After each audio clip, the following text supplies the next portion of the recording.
Howdy fanboys, fangirls. On today's episode of Technoid, I don't know what it is with me and Samsung, but I have yet another update on the Galaxy Z Fold 4, and this time, while again it is not the redesign that was reported and rumored, it does look like Samsung will be addressing some issues, and it actually is some issues that was supposed to be with the redesign, but I'll explain more about it in this episode. Also on today's episode, the iPhone 14 Pro Max renders are out there, officially released by John Prosser, and also everybody's talking about them.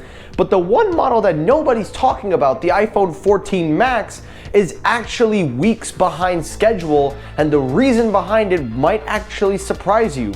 And lastly, we have an update on the A16 Bionic chip and also the M2 chip and the new architect that they will be going for, and the results may shock you. All that on today's episode, so stay tuned.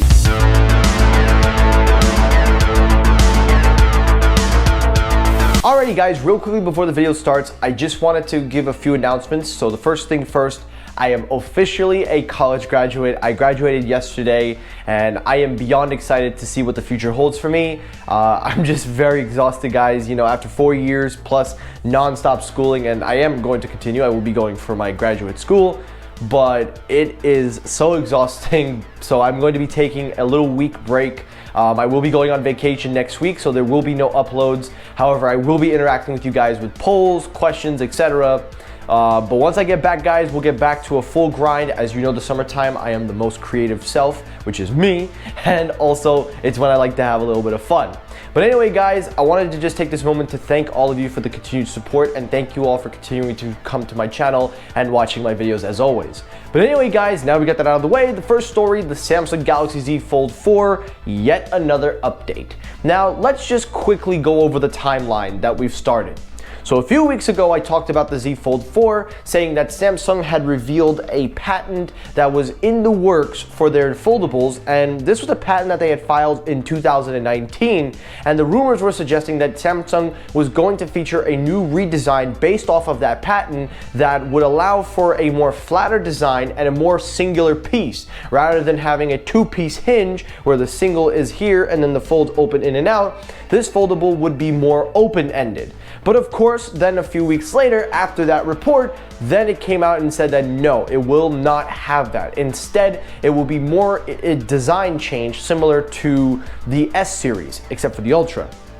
Well, now we're hearing reports, but this time coming from Ice Universe, that yes, while there will be no significant redesign, Samsung will be addressing the issue once again, but this time the biggest improvement will be the hinge. Now, it is not a full redesign according to Ice Universe, as he says the crease of the Galaxy Z Fold 4 will look slightly better than the Fold 3, but you will see a crease regardless.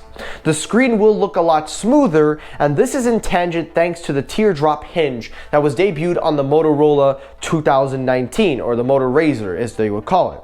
Now, this teardrop hinge would allow for a more looser feeling and would result in less obvious creases. Now, also another thing to take note with this is also the durability factor. Because you're not putting too much strain on the display and more ease of use for opening and closing, it will also impact the durability in a positive way, as it will be less strain on the display manufacturers for when they put that fold in. And I'm talking about the hinge, not Samsung. I'm just talking about the benefits of this design. Going back to Samsung in just a second, the hinge of this mechanism would also reduce, as I've said, the strain, but also would keep it a little bit more concealed on the inside, so that way everything will be more tightly integrated without feeling compressed.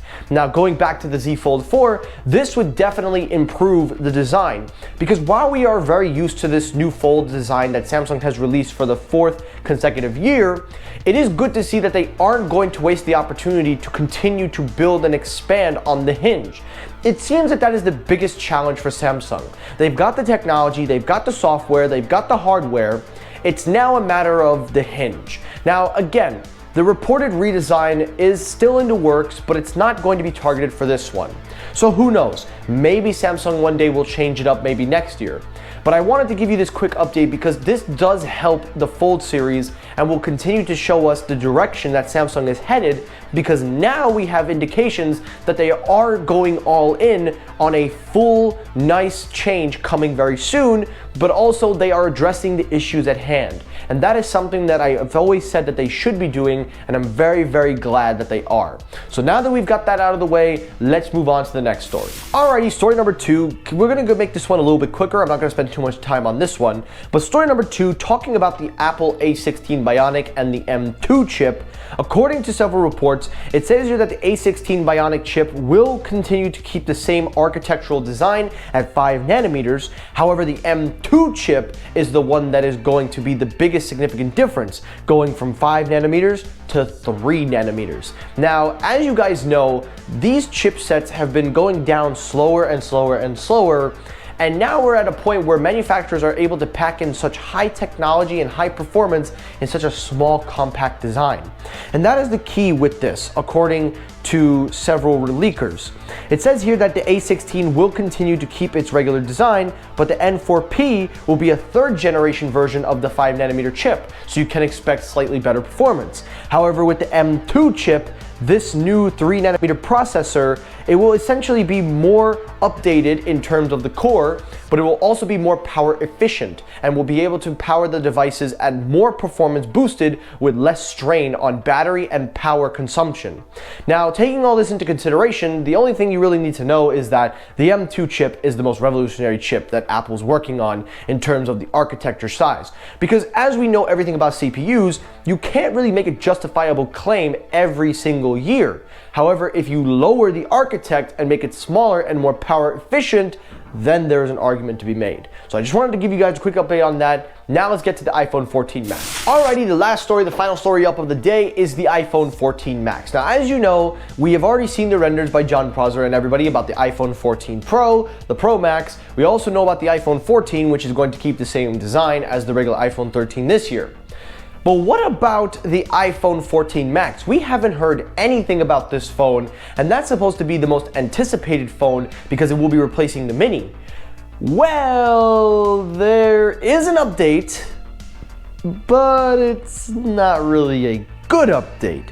According to several reports, it seems that Apple is weeks behind schedule on the iPhone 14 Max. Now, the reason behind this is not 100% clear, but according to several reports, it has something to do with the phasing that Apple is still, of course, taking verification tests and phasing the development of the phone, but also in conjunction with all the latest shutdowns and all of the delays going on in Shanghai. As you guys know, there have been a lot of things going on and a lot of huge delays going out there because of a lot of different reasons that we can't really talk about in depth, otherwise YouTube takes your monetization away. Thank goodness for YouTube, because yeah, they just want to really take away anything that has to do with talking like that. But anyway, moving on. They do say here that Apple is still in the development phase of the iPhone 14 Max, and while the production has begun for the iPhone 14 Pro and Pro Max, at least the first models before they go into mass production, the iPhone 14 Max is still not there. And also in conjunction with the main assemblers at Foxconn and Petron, it seems here that the new products are going to be sketched out for the latest designs and that they will be going through the final processes very shortly.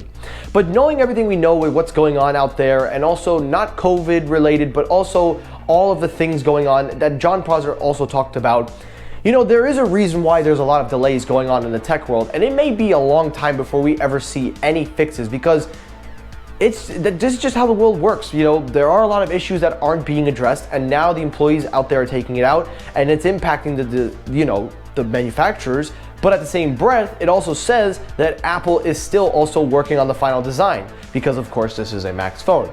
Now again, I don't want to get political here. I don't want to go down that road. I want to keep it solely on tech. But all I will say is that it will be probably delayed, because it is expected that Apple will launch this a little bit later, but it will be announced alongside the iPhone 14, the 14 Pro, and Pro Max. So you will see the phone. It may just be a delay in shipments, but that is the current status of every tech product nowadays. And that's for today's episode of Technoid. Now guys, I really hope you enjoyed this episode. If you did, hit the like button. If you disliked the video, you can hit the dislike button to help circulate my videos as well. As always, everyone, thank you so much for watching. I will see you all tomorrow for the next episode, and then Sunday I'll have one final episode before I go on vacation. Have a great rest of your day, guys. Take care, stay safe, have a good day, and peace!